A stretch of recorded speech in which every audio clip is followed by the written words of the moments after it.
To estimate the amount of wire needed, consider the following factors. Firstly, square footage, where larger homes generally require more wire. Secondly, number of rooms, where the more rooms, the more circuits and wire length are needed. Thirdly, complexity of wiring, where houses with extensive lighting, smart home systems, or other electrical features may require more wire. Fourthly, building code requirements, where you should check local building codes to determine minimum wire requirements for different circuits. To estimate for specific houses, let us use an example with 2 houses. Consider house 1 with 8,000 square feet. Assuming an average of 1.25 linear feet of wire per square foot for a luxury home, you can calculate 8,000 square feet multiplied by 1.25 feet per square foot, which equals 10,000 linear feet. For house 2, consider a 6,000 square foot house, plus a mother-in-law suite and commercial kitchen. 6,000 square feet multiplied by 1.25 feet per square foot equals 7,500 linear feet. Add 15% for the mother-in-law suite and 25% for the commercial kitchen. 7,500 linear feet multiplied by the quantity of 1 plus 0.15 plus 0.25 equals 10,688 linear feet. Thus, the total estimated wire footage would be 10,000 linear feet for house 1 and 10,688 linear feet for house 2, making the total 20,688 linear feet. Recommended wire spools in 1,000-foot spools are a good choice for large homes. For the 20,688 linear feet required, you would need approximately 20,688 feet divided by 1,000 feet per spool, which equals 21 spools.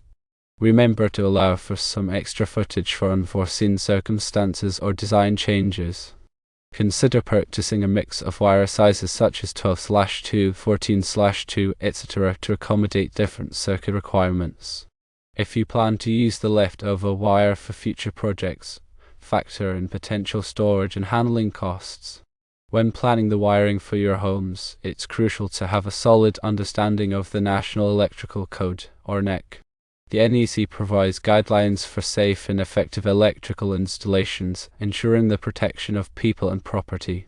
Several articles and tables within the NEC are directly relevant to wire selection and installation.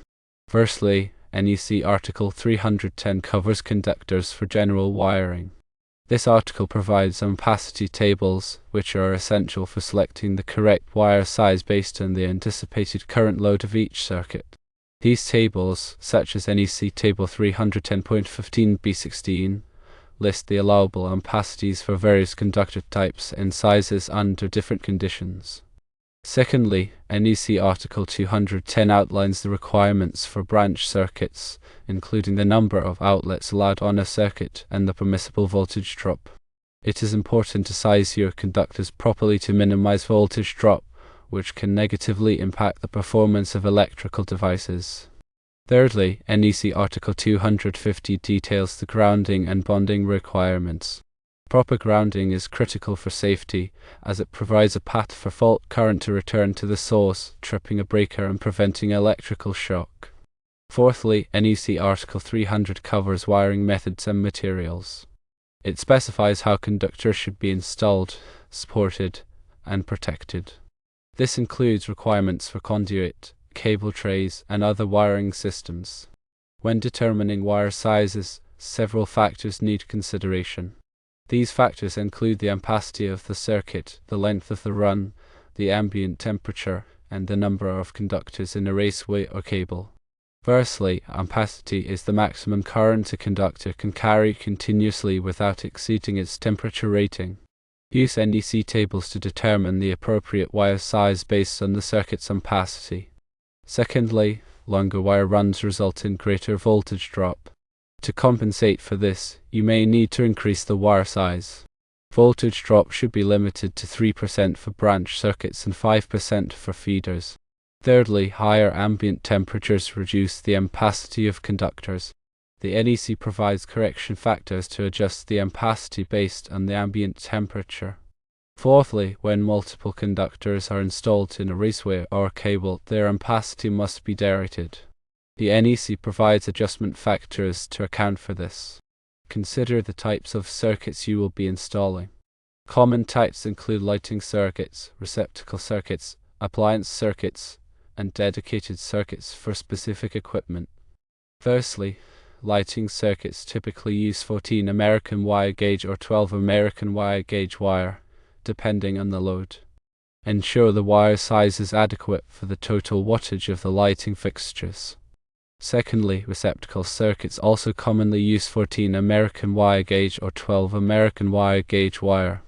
Follow NEC guidelines for the number of receptacles allowed on a circuit.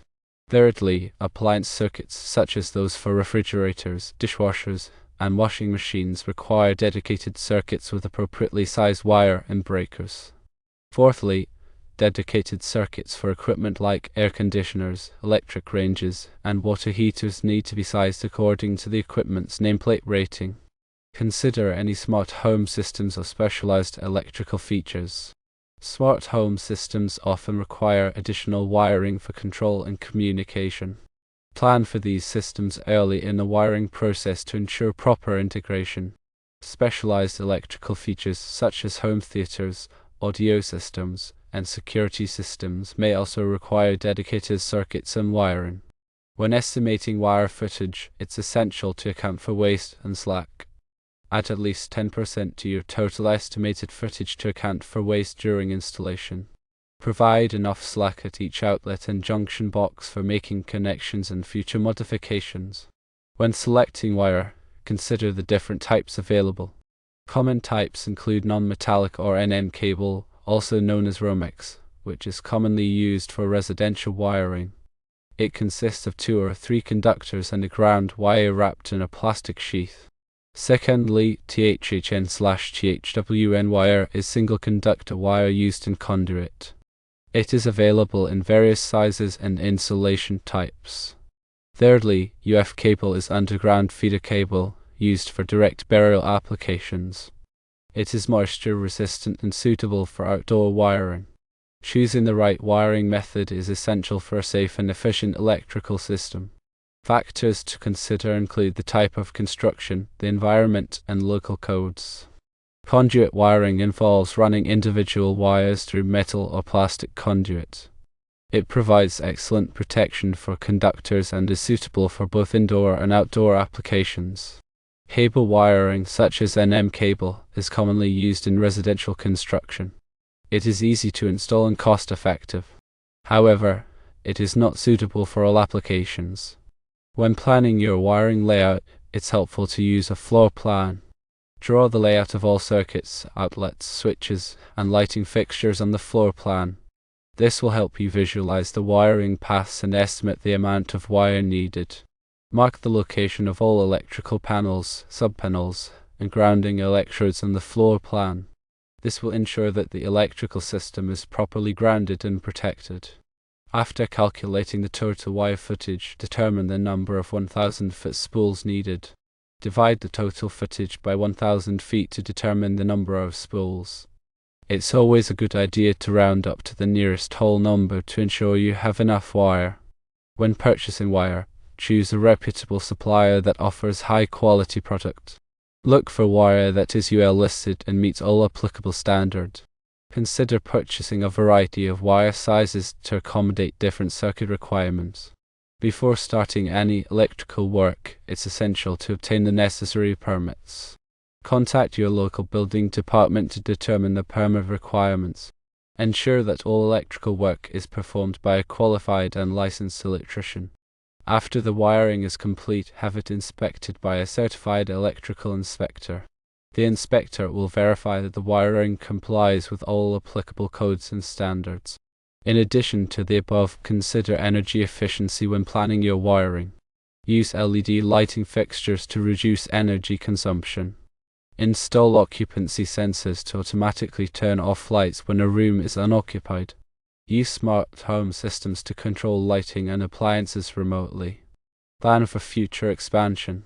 Anticipate future electrical needs and provide extra capacity in your electrical system. This will make it easier to add new circuits and devices in the future. Run extra conduits and wiring to areas where you may need additional power in the future. Install larger electrical panels and subpoles to accommodate future loads. Ensure that all electrical boxes are properly sized to allow for future wiring. Organize the wiring in electrical panels and junction boxes. Use wire markers to identify each conductor. Keep the wiring neat and orderly for easy troubleshooting and maintenance. Follow best practices for wire termination. Use the correct tools and techniques to ensure secure and reliable connections. Avoid over-tightening or under-tightening screws on terminal blocks. Inspect all connections regularly to ensure they are tight and corrosion-free. Regularly inspect the electrical system for any signs of damage or wear. Look for loose wires, damaged insulation, and corroded connections. Replace any damaged components immediately. Schedule regular maintenance for the electrical system. Clean electrical panels and junction boxes to remove dust and debris.